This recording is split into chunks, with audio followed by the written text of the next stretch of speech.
Welcome to steno series 80 शब्द प्रति minute की श्रृंखला में आपका स्वागत है।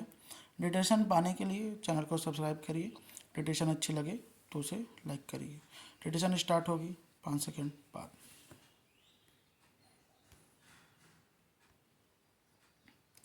Ready start. खाना, कपड़ा और मकान मनुष्य जीवन की प्राथमिक आवश्यकताएं हैं।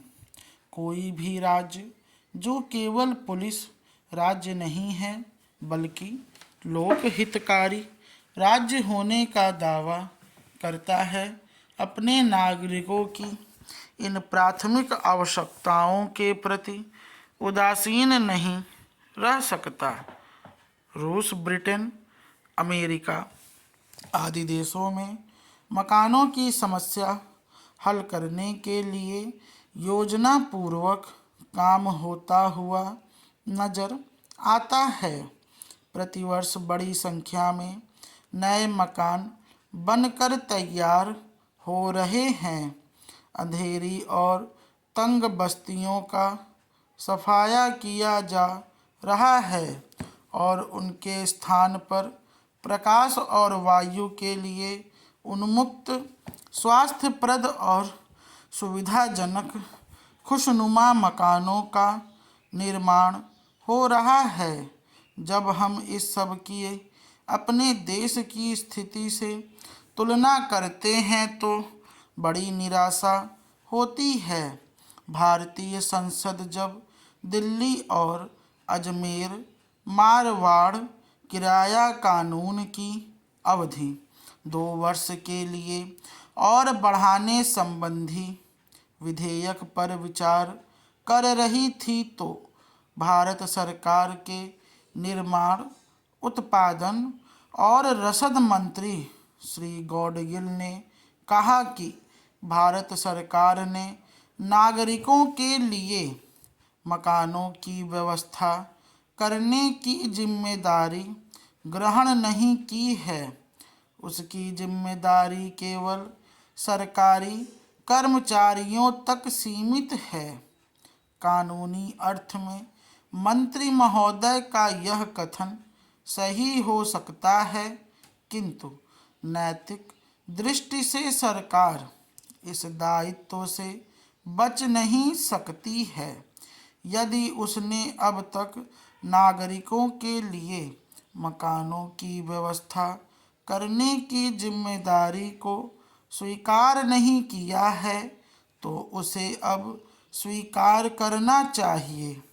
सरकारी कर्मचारियों के लिए मकान की व्यवस्था करने की जिम्मेदारी तो सरकार के सिर पर थी ही। उसको पाकिस्तान से बेघर होकर आए लोगों की जिम्मेदारी अपने सिर पर लेनी पड़ी।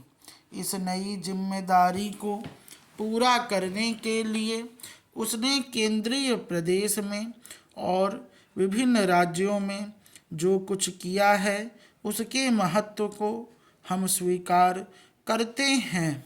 सरकार बड़ी संख्या में विस्थापितों को रहने के लिए मकान देने में सफल हुई है।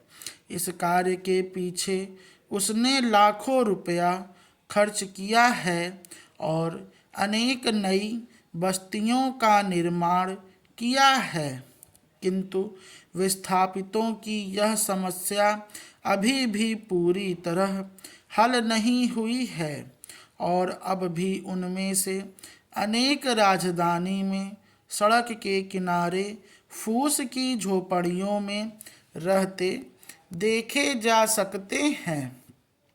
जाहिर है इस युद्ध को रोकने की संजीदा कोशिशें दुनिया के तमाम प्रभावी देशों द्वारा की जानी चाहिए। होर्मुज जलमार्ग को जबरन खुलवाने के अमेरिकी प्रयासों में भागीदारी बनकर उन्होंने यह संदेश तो दिया ही है कि वे इस युद्ध को आगे बढ़ाना नहीं चाहते, मगर अब इसे जल्द से जल्द रुकवाने की ओर उन्हें कदम उठाने चाहिए। स्वहित नहीं, विश्वहित की बात होनी चाहिए, जिस पर भारत लगातार जोर देता रहा है। युद्ध रोकने के लिए राजनयिक दखल के साथ साथ युद्ध विराम के लिए बातचीत और सुरक्षा गारंटी से जुड़े मुद्दों की तरफ ध्यान देने की वकालत की जा रही है। निसंदेह जितनी ज़रूरत इजरायली आशंकाओं के समाधान की है, उतनी ही आवश्यकता ईरान की चिंताओं को दूर करने की भी होनी चाहिए। तभी दोनों पक्षों में भरोसा पैदा हो सकेगा। स्टॉप। ये डिटेशन 487 शब्द की है, जो कि 85 शब्द प्रति मिनट की स्पीड से बोला गया है।